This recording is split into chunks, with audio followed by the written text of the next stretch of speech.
you were actually in the Pentagon on 9/11. I was actually, here being a native New Yorker, I was here in New York in Midtown Manhattan, not too far from what happened.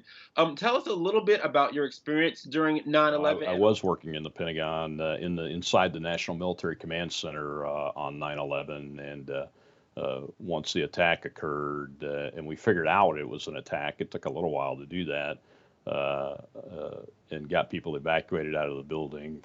I was one of a small team that volunteered to go back in and help fight the fire and collect evidence and see if there were any other survivors from inside the building. The Pentagon's got a courtyard in the center of it, and the fire department wasn't able to really get back there right away. So we gathered up a bunch of volunteers and went back through the smoke and went in there and worked at the area where the nose of the airplane broke through the wall, through its last wall, just between the A and B rings over there on the southeast side or southwest side of the building and everything. And it was a devastating day for a lot of us. But you know what? The best part was seeing all these Americans. I mean, I saw a cab driver that was from Pakistan get out of his cab and come over and help us, fight the fire and help people.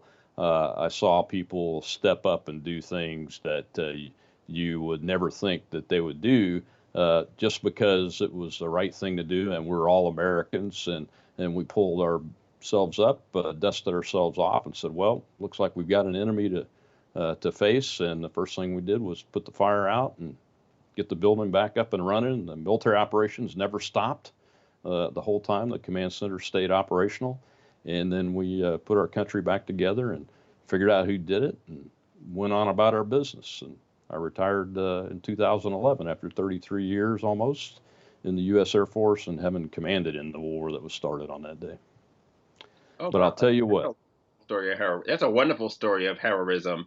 And we thank you so much for your service. I mean, 9/11. I mean, I experienced here in New York being in Midtown Manhattan. I was, for those of you who know distance, I was on like 40th and Madison when it happened and had no idea what